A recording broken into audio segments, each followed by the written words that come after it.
Hello guys, welcome back to our channel, and I want to say congratulations to all you all who won diversity visa for 2022. If you are selected for further processing, congratulations, and this video is the right one for you. I just thought that I can share some experience and knowledge about after being selected for a diversity visa lottery, what you need to do and what you should know, blah blah blah. So stay tuned, watch this video up to the end for you to get the right information. So the firstly, after receiving a congratulatory message that you have won the lottery, we call it first notification letter.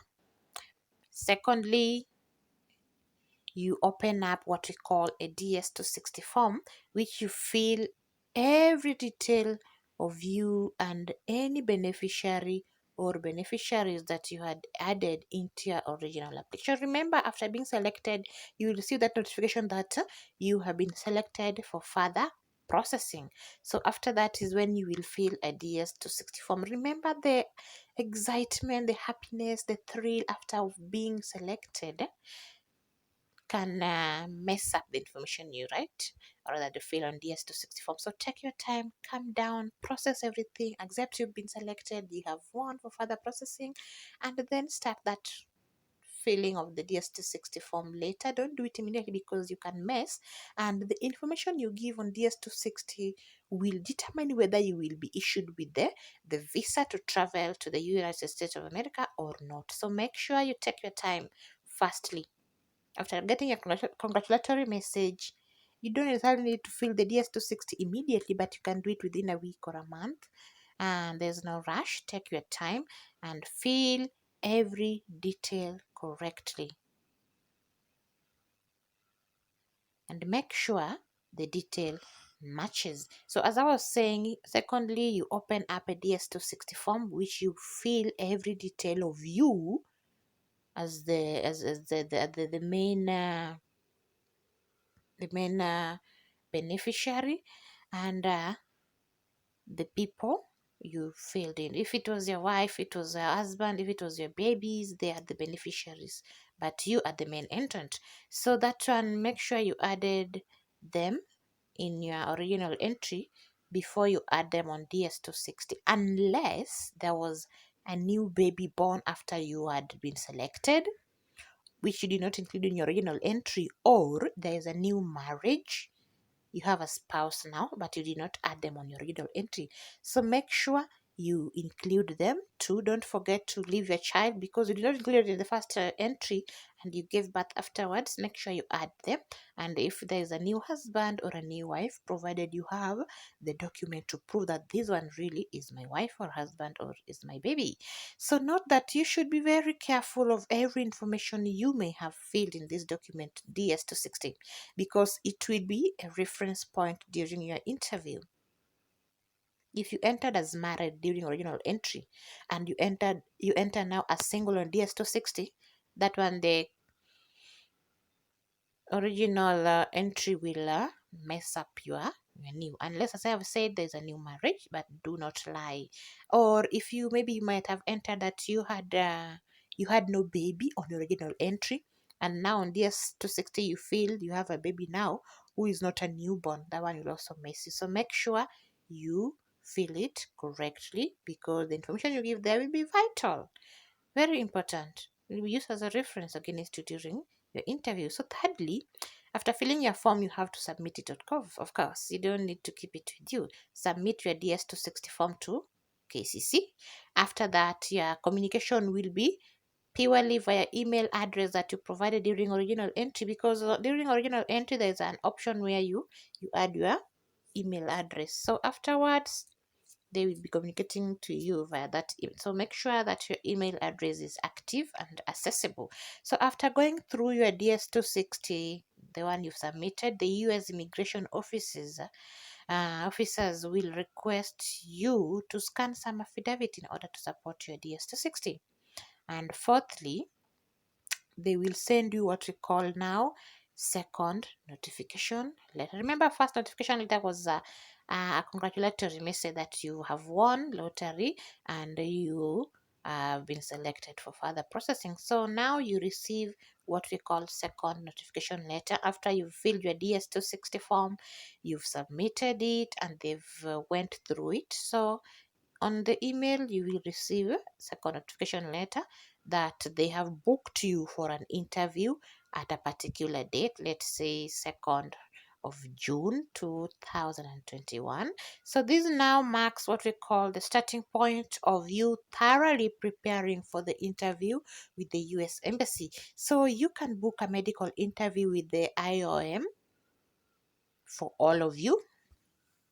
Then you run to the NEC offices or the Mitiani house if you're in Kenya for your KCC certificate to be sent to the embassy. So they have to verify your certificate is authentic, because some people might fake KCC certificate and say, I sat for my exams 2000 and maybe and 9, and the certificate is a fake one. So they have to verify it with the Kenya National Examination Council or any examination body in your respective country. So if you are living in Kenya, they will do it with the neck.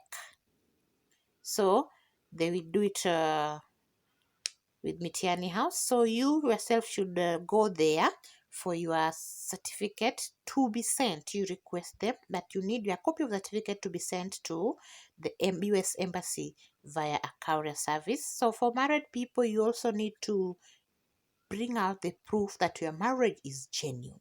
So you will need a genuine marriage certificate, either from the Qadi's office if you're a Muslim, and vice versa. For single people, of single mothers, sorry, and single fathers, if you feel your original entry that you are a single father with such a number of babies, and on their birth certificate, if you are a mom and your baby's birth certificate bears the father's name, obviously you will need what we call a consent letter from your husband.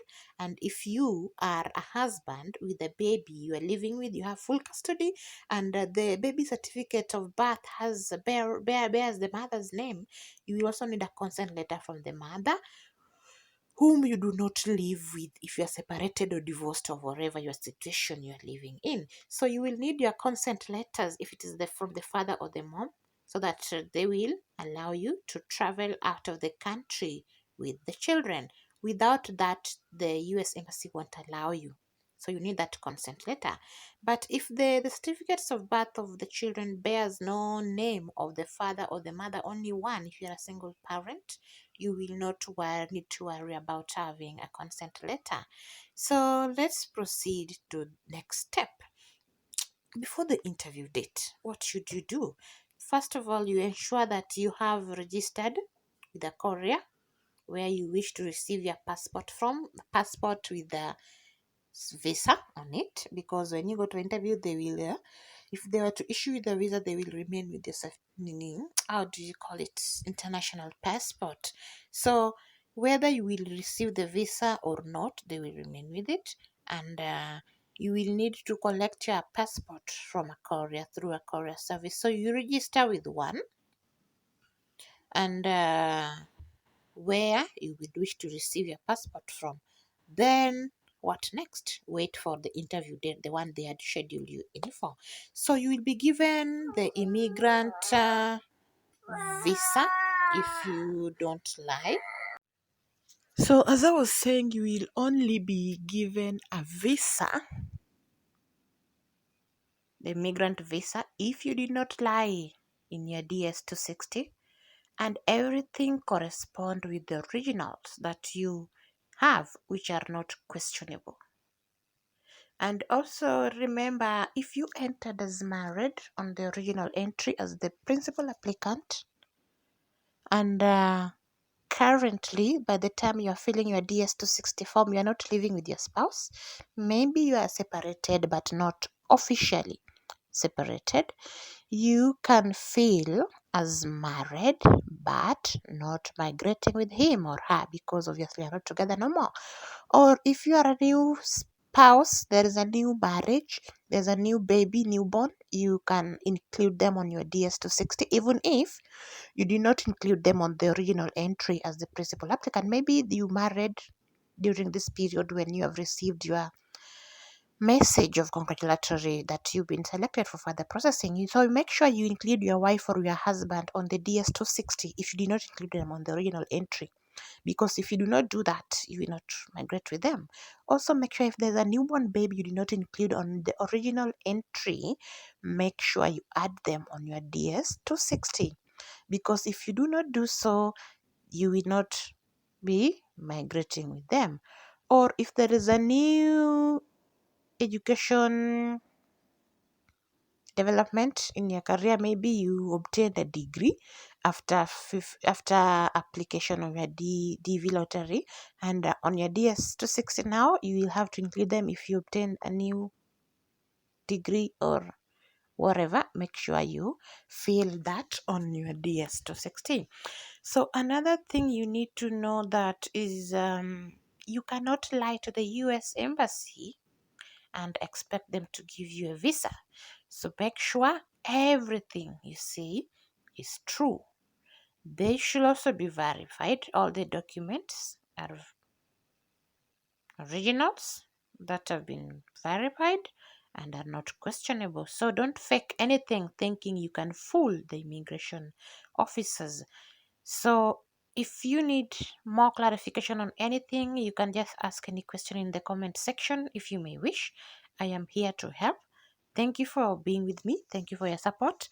I wish you all the best in your DV lottery journey, and I hope you get that visa and migrate and fulfill your dreams. Bye bye, and I wish you good luck. So, if you need more information about the interview tips, the question to expect, the cost of after winning DV lottery, check on my channel. I made some videos, and bye bye. See you in our next episode. Remember, a like is always appreciated.